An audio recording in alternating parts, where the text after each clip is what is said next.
V1, V2 I defined an over bar in the sense that this was over all molecules and not on the molecules, not on a turbulent type of averaging. Of course, this also is the same average you take over many this thing, and this correlation coefficient and this V2 prime square, this was the square of the root mean square value of the x2 component of the velocity. And what we showed was that this C should also be of the order of the mean distance a molecule moves before it collides with another one times du1 by dx2 divided by v2 prime. And this goes like Mach number square upon Re, and this correlation coefficient, when we evaluated it in air, just some number came out to be very small. This is where we were at the end of last class. Okay. So now the whole purpose of doing this is to show that even in a laminar flow, we have molecules at a molecular level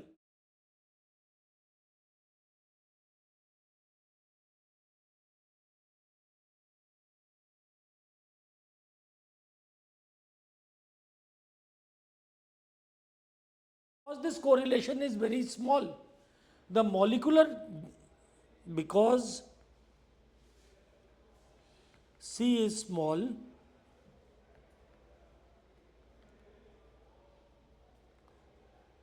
the molecular motions do not affect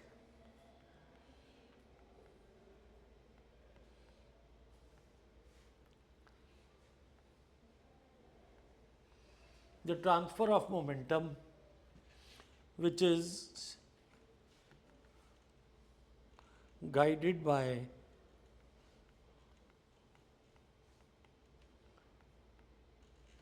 du1 by dx2.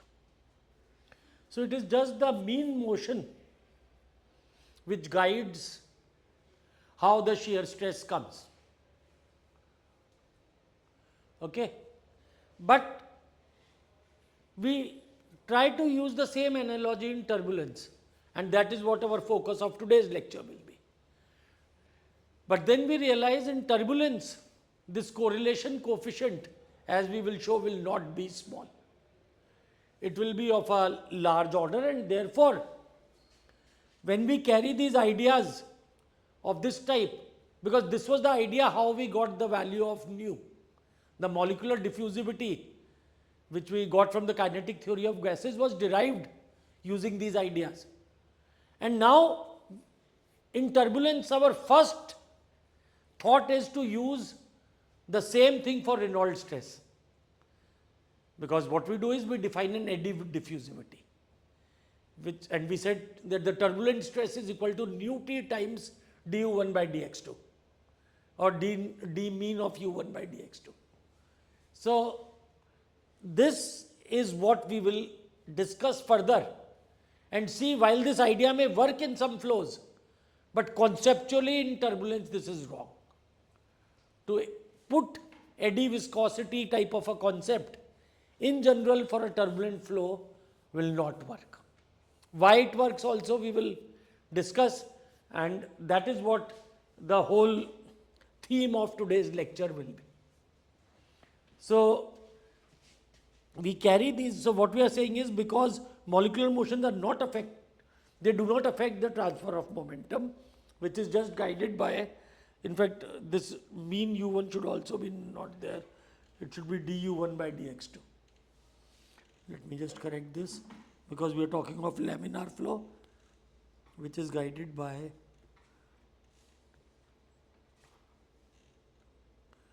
du1 by dx2. But now we carry these ideas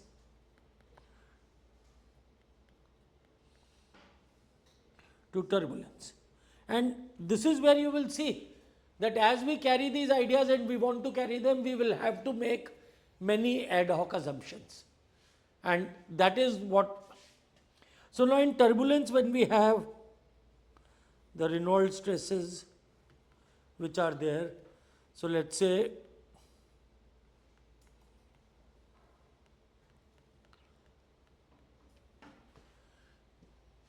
and we have the turbulent heat flux.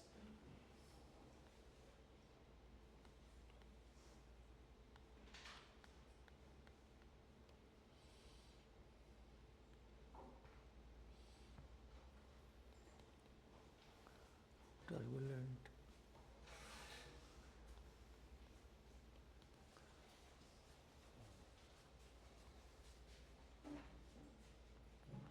If Reynolds stresses are significant,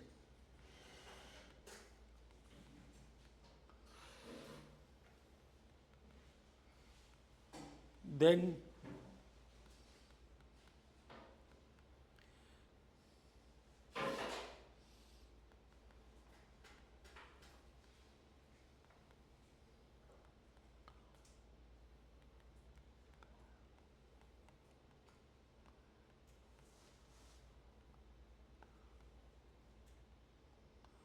so when we calculate this average of u1 prime and u2 prime, this correlation should not be small if Reynolds stresses have to be significant. Now, in shear flows of the type which we are seeing, we have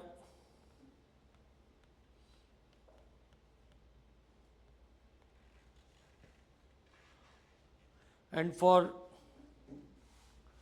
tau 12 to be greater than 0, this will imply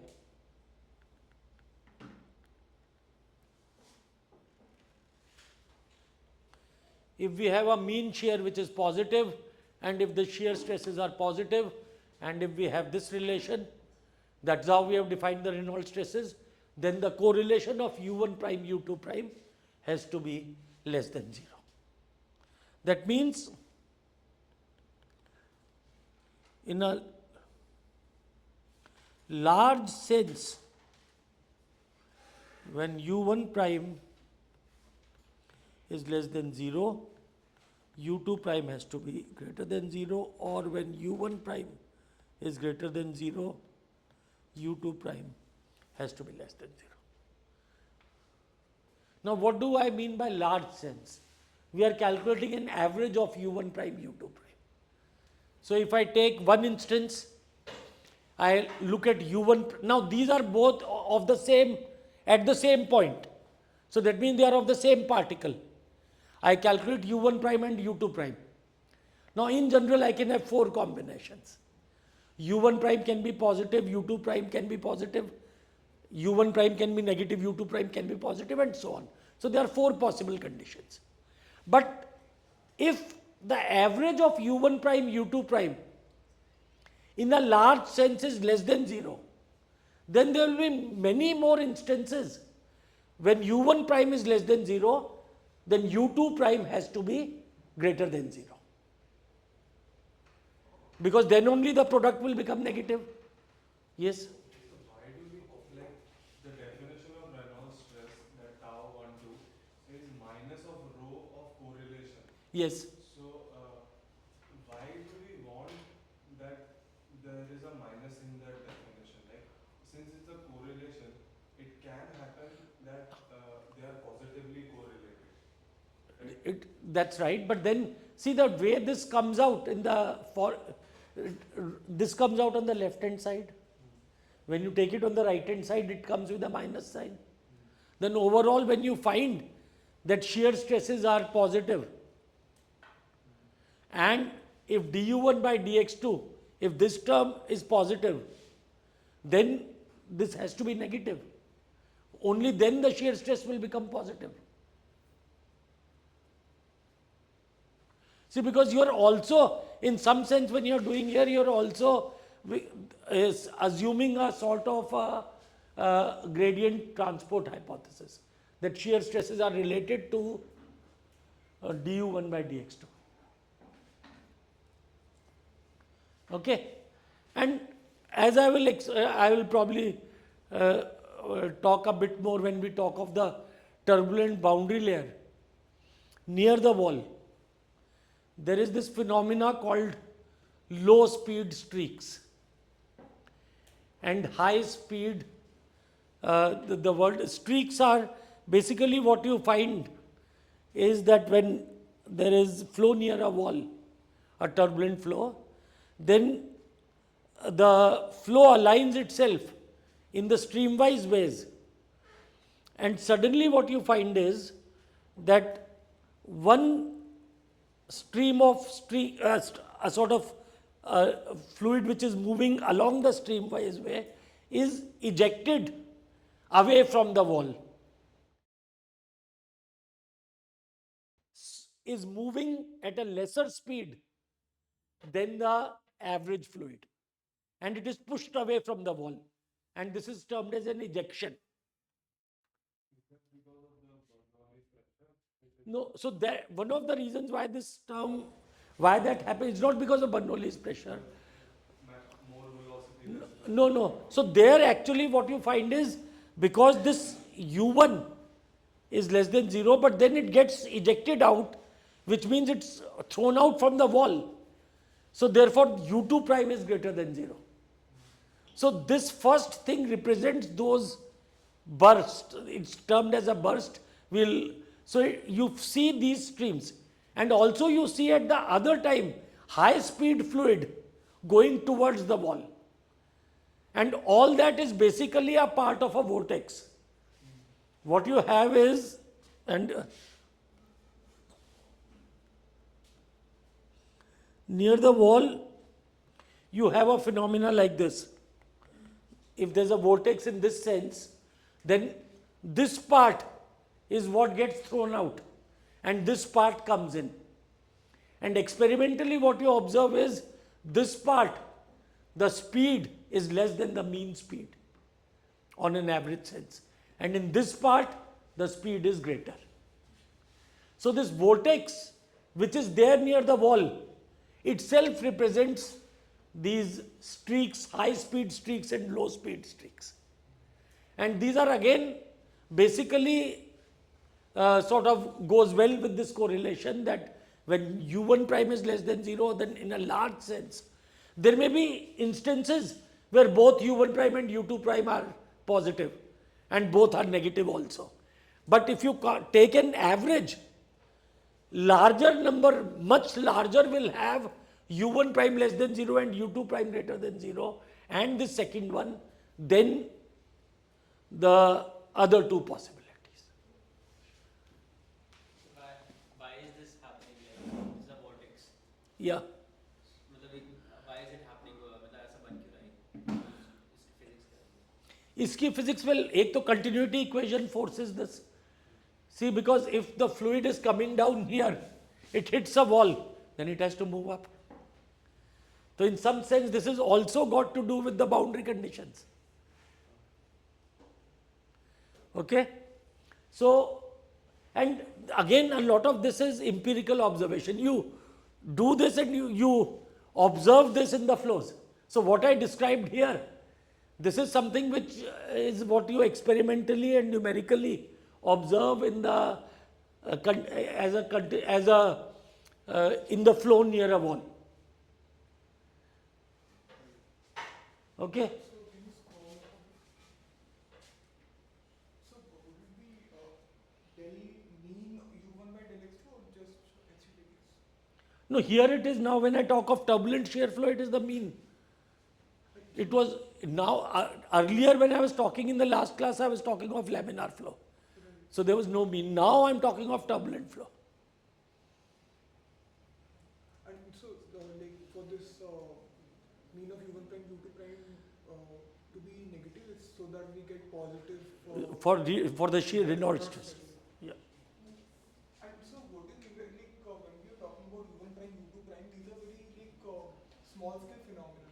No, these are fluctuations of the mean. No, these are fluctuations. Ah. We would So now what is the scale we have not talked about? Actually it will turn out the scale is not that small. okay, right, because my question essentially is what do you mean by at large? Oh, at large was, I meant that there will be many more instances when these are there compared to the other two. Right. That is what I meant in a large, not in a scale, not in terms of scale. So maybe in a large senses, in a, let's just, you'll have many more instances when these two happen compared to the other two. That, And so can you also give us like an intuitive understanding of the statement that you made? If Reynolds stress is significant, then mean of u1 prime u2 prime is also important. So u1 prime and u2 prime are correlated. Ah. Like saying that mean of u1 prime u2 prime is significant. is, How does that imply that these two would be correlated? oh, because otherwise this correlation would not be there. See, what I mean by correlation is that if you plot u1 prime versus u2 prime, No, I get it. Like so if it is all in a circle, then they are uncorrelated. so I get that. I'm asking like how do you bridge these two things? Like u1 prime, u2 prime, the Huh. mean of this is important, which is to say it is significant. Hence, u1 prime and u2 prime.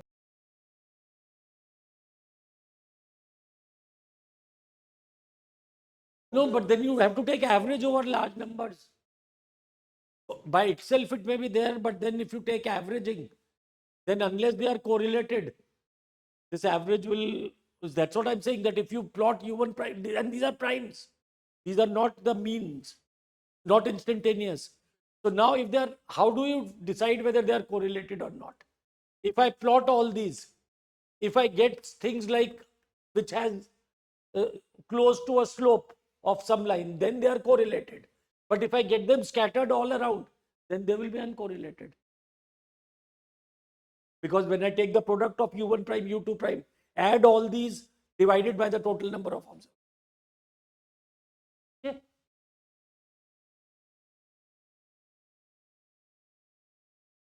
Here, in the vortex, so these are of the fluctuating velocities, not the mean. So this is what I had done is that this was just a representative figure I drew.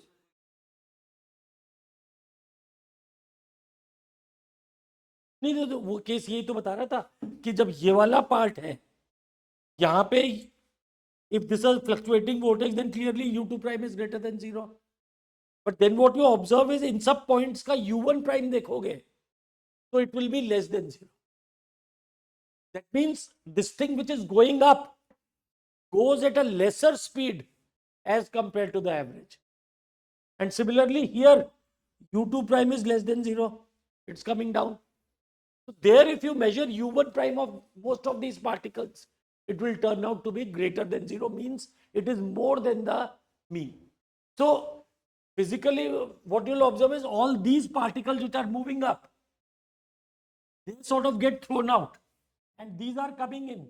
The speed of these will be less than the average speed, and the speed of these in general will be more than the average speed. And this phenomena is well described if you look at flows of turbulent wall flows. They start with streaks, low speed streaks, and high speed this thing.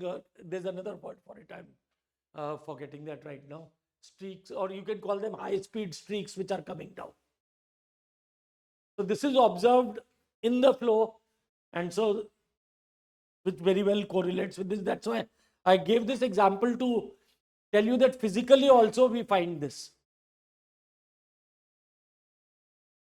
So now in turbulent flow, what happens is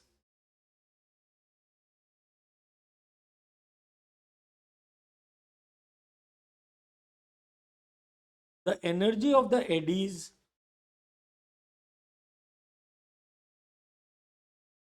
is maintained by the mean flow.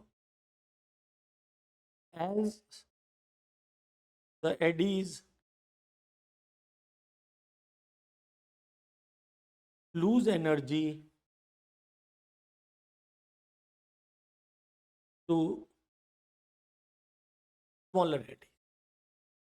In molecules, at a When we talk of laminar flow and molecule at a molecular scale, there the collisions are elastic.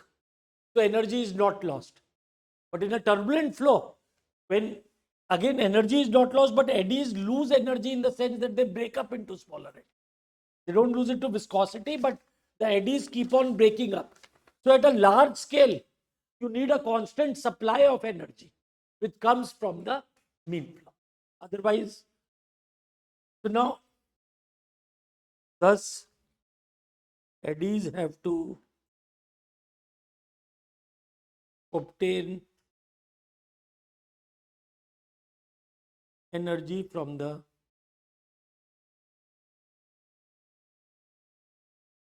mean flow.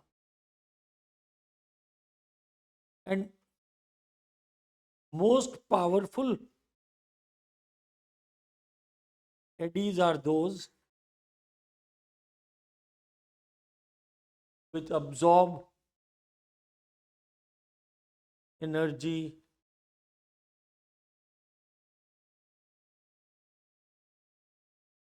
from the mean. Now here our mean flow is mean of u1 is a function of x2. Mean of u2, mean of u3, they are 0. There is only mean of u1 which is a function of x2. It's not a function of x1 or x3 or t. So now here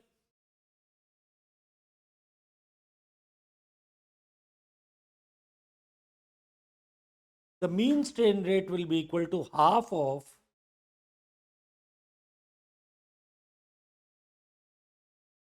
du1 by dx2.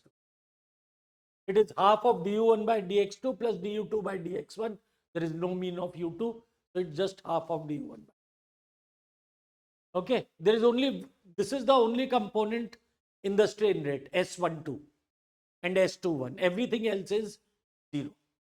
So that means the strain rate tensor, if you look at it, this looks like 0, and let me call this as A. So it is 0, A, 0, A, 0, 0, 0, 0. Yeah.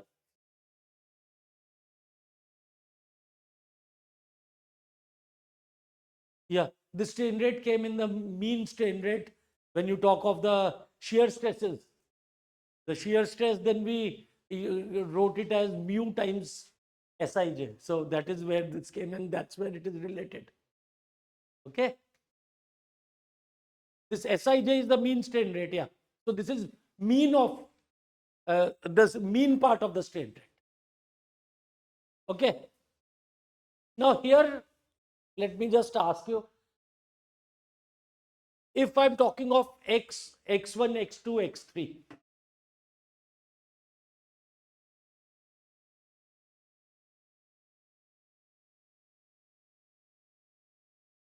in which direction is this mean strain rate associated?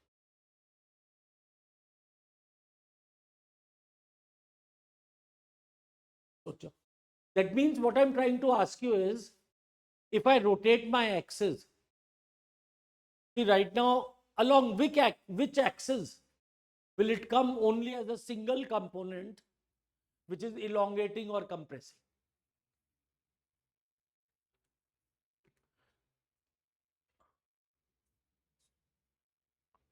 Now this generally is given by, when you have a matrix, it is given by the direction of the eigenvector.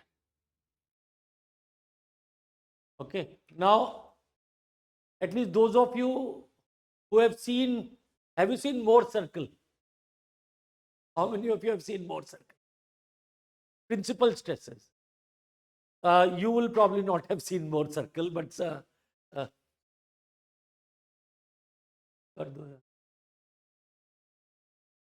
so we have the Mohr circle में क्या करते हैं हम लोग? What do we do in Mohr circle? We plot the shear stresses and we plot. And what does Mohr circle tell you? Given a point which has both shear stresses as well as normal stresses, you can find the plane at which it will be only the normal stresses, which you call as principal stress. So in this case, if you plot the Mohr circle, now of course this is not a stress, but think of it like a stress. So how do you plot a Mohr circle? Sigma and tau. So now on this, sigma is 0, tau is A. So so how will the Mohr circle come? For this point, for the x1 part, it will be here. Sigma is 0, tau is equal to A, so you go negative. And on the y plane, it will be 0 and A. So then what do? You draw a circle. So, so this is A and this is A, and you plot a circle, and the principal axis is given here and here. So now this angle is 90 degrees. So in the physical plane, how much will this angle be? 180 or half of this. If this is 90, in physical plane, this will be 45. So, and if for you to understand, just think of it that the eigenvector of this will be at an angle of 45 degrees in the x1, x2 plane. That I think you should be able to get very directly. And I got the concept of Mohr circle just to tell you what you learn in one course, in a basic course, can be used in another course also. So the principle, that means what I'm trying to say is the mean strain rate occurs at an angle of 45 degrees. That is where it will be maximum. So in that direction at 45 degrees, this will turn down to just A, 0, everything else will be 0. If you rotate by 45 degrees. Or it will be minus A on one side and A on one side. So that is what you will get. So this, therefore, what we get is, therefore, if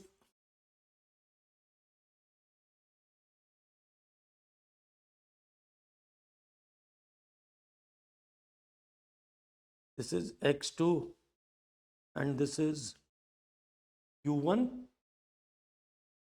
and this is x1 and x2,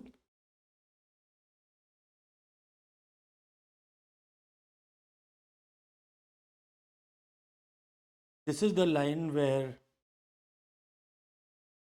mean of strain rate is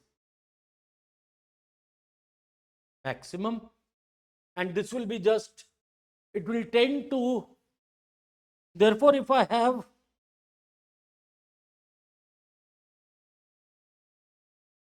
a vortex like this, if along this 45-degree line, if there is a circular flow pattern, then this vortex will tend to get stretched the maximum, because this Sij is dy by dxj, and it has only component along this 45-degree line, because once you translate the axis, there is only this component. So this will tend to either elongate or compress the maximum along this axis. Is that fine? No?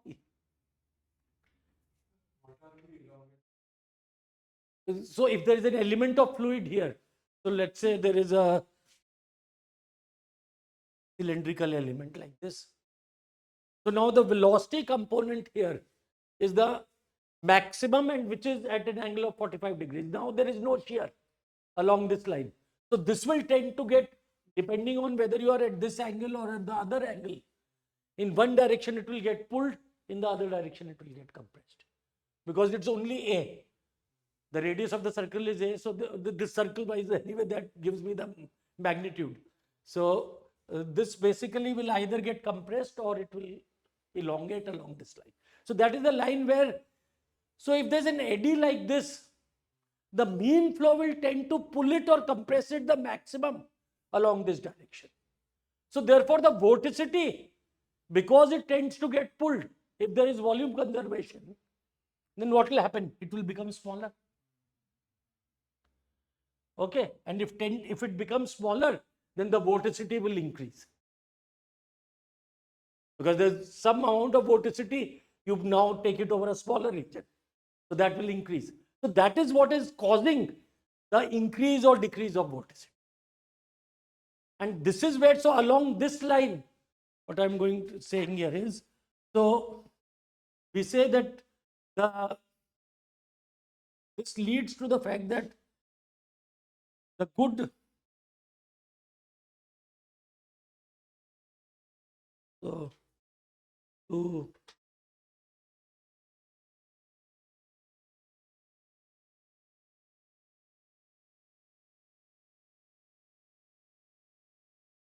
good value of the correlation u1 prime, u2 prime, this maximum will be along what we call as the principal axis of SIG.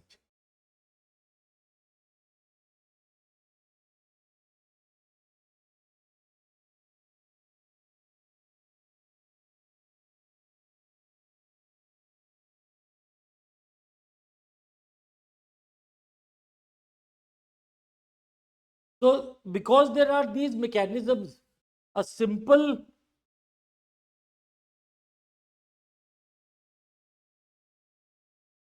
transport model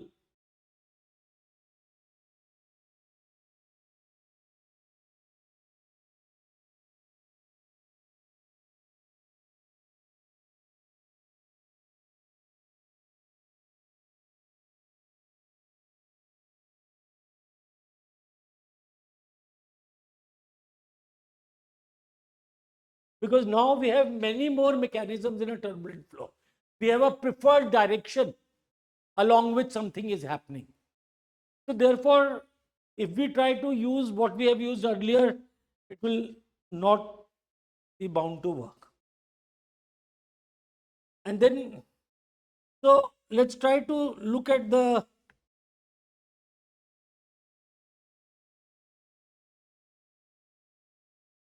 let's try to use the elements we have used earlier and try to get to the mixing length model, what we had done, that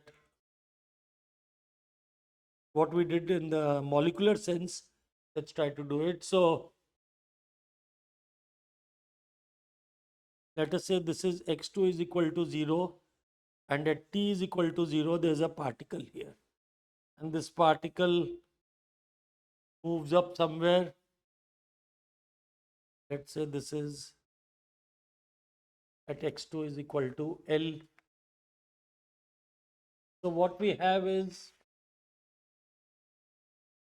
a particle starts at x2 is equal to 0, at t is equal to 0. Its x1 momentum, now I'm talking of a particle, so its momentum will be rho q1 times 0, 0. This is momentum per unit volume.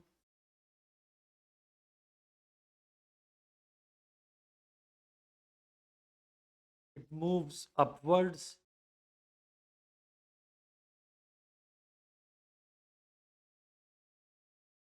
to position x2 at time t. So there it has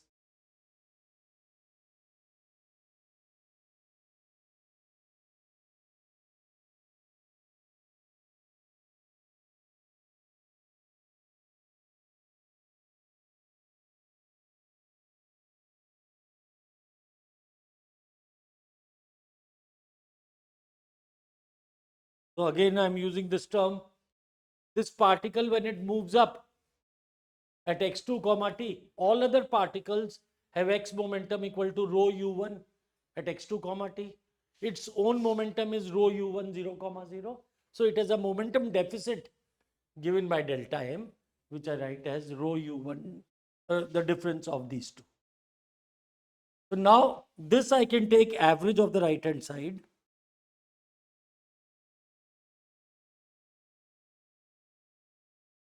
And what I get is, so this will be equal to, so this can be written as rho times mean of u1 x2 minus mean of u1 rho plus rho times u1 prime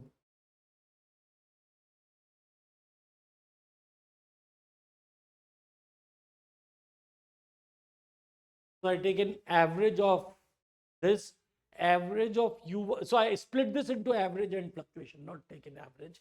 So therefore, U1 can be written as mean of U1.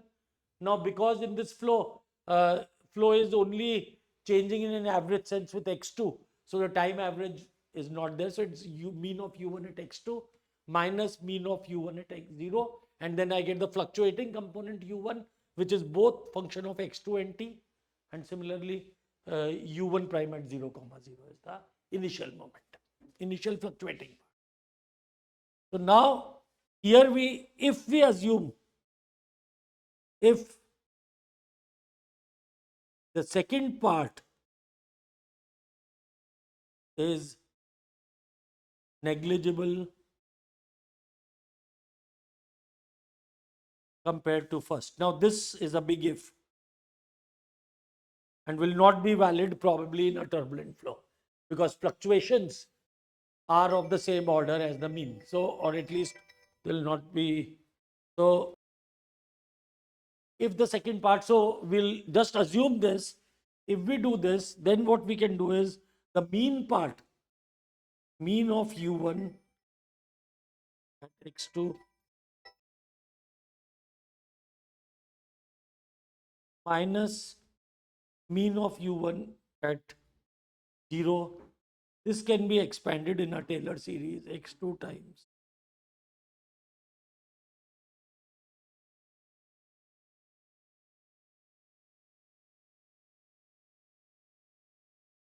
mean of u1 at 0 can be expanded, mean of u1 at x2 can be expanded in a Taylor series.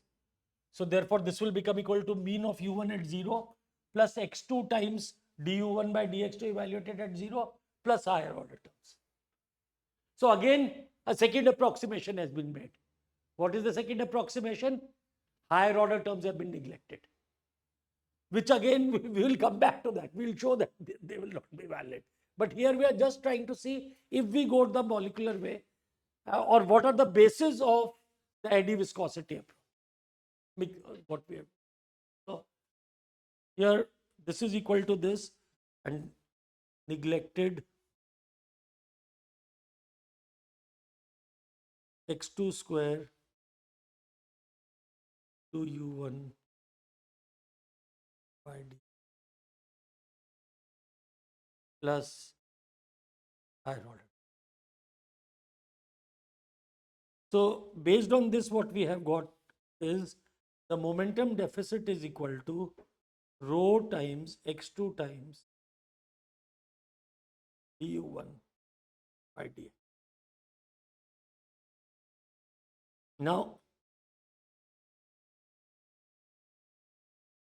the volume transported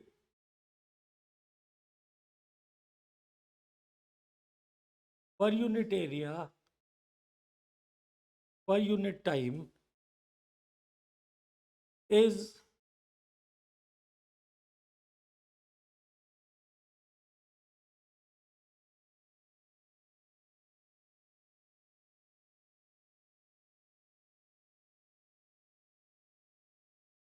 the momentum deficit of one particle.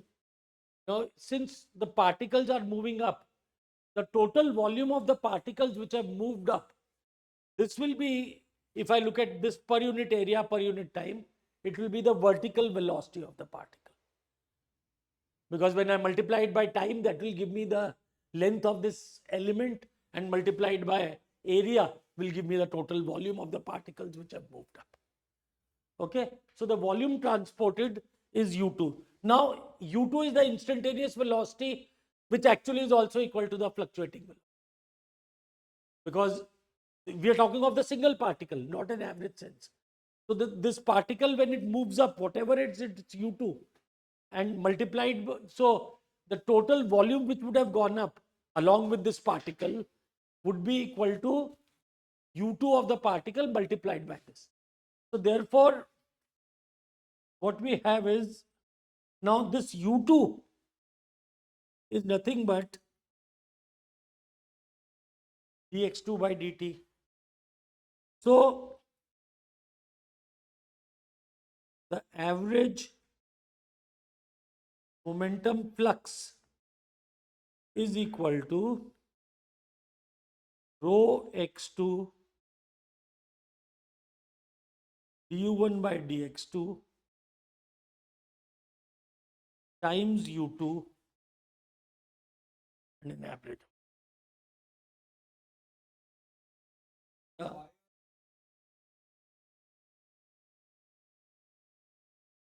No, because it's per unit area.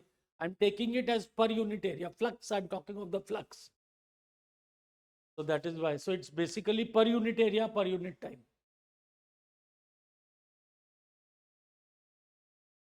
Yeah. Yeah, because it's per unit area. So therefore, this becomes equal to rho x2 u1 by dx2 times u2. And this, what I can do is rho du1 by dx2 can be pulled out, and then I have x2 times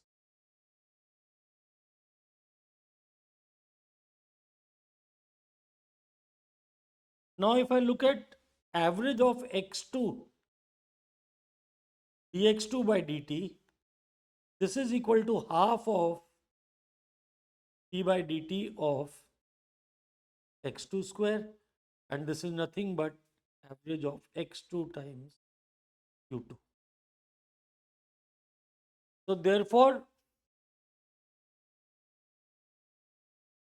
yes,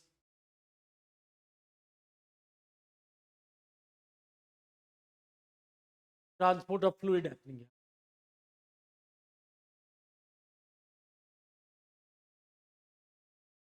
Fluctuations of density. Oh, we have assumed this to be constant density. So this is basically so we are assuming density to be a property of the fluid, not of the flow. So what you are saying will be very valid if our Mach numbers are high and if density variations are. So here, of course, we are assuming that, so our continuity equation is still the incompressible, and density has been assumed to be constant. So this average momentum flux, so based on this, what we get is the stress which we get, Reynolds stress, this will be equal to half rho du1 by dx2 d by dt of x2.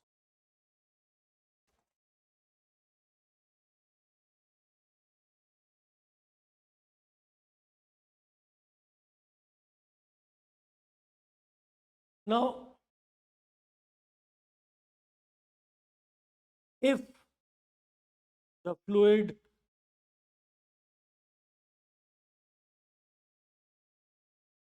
does not exchange momentum, then u2 prime will stay constant, and as x2 increases,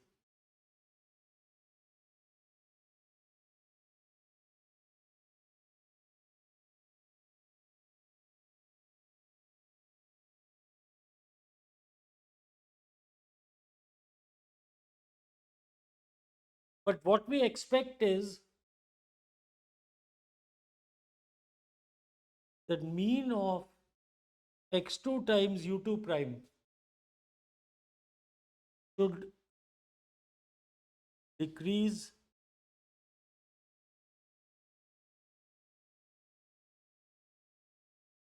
go to 0 as x2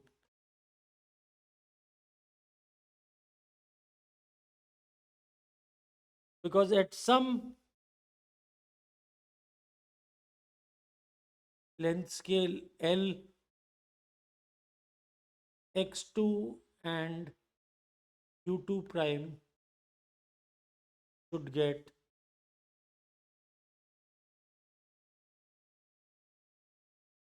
uncorrelated.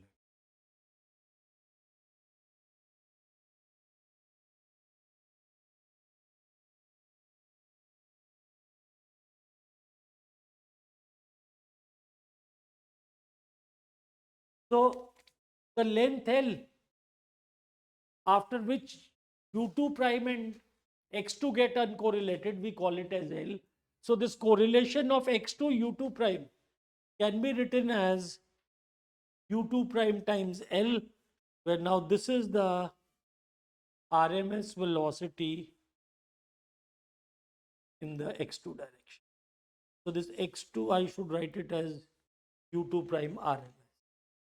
So and this L is what we call as the fixing length. So what we have is that momentum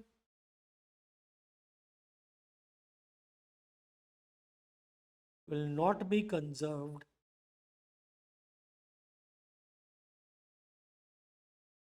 x2 and the shear stress tau 1 2 now can be written as C1 rho Q2 RMS times L times we feed in all this.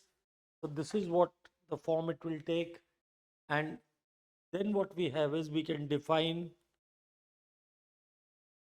an eddy viscosity such that tau 1 2 is equal to rho times du1 by x2 and eddy viscosity nu t will be equal to some times q2 rm.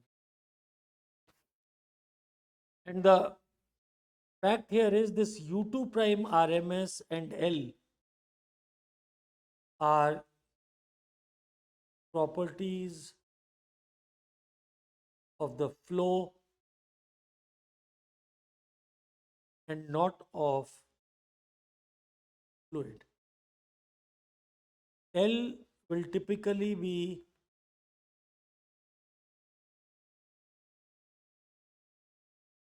the size of the large eddy and u2 prime could vary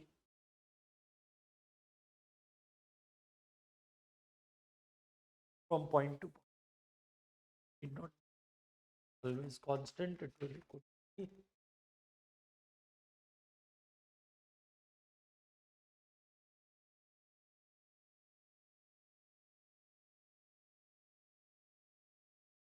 Now, so this is how the eddy viscosity in a turbulent flow, I think when we did it, we said it was equal to Cu times L.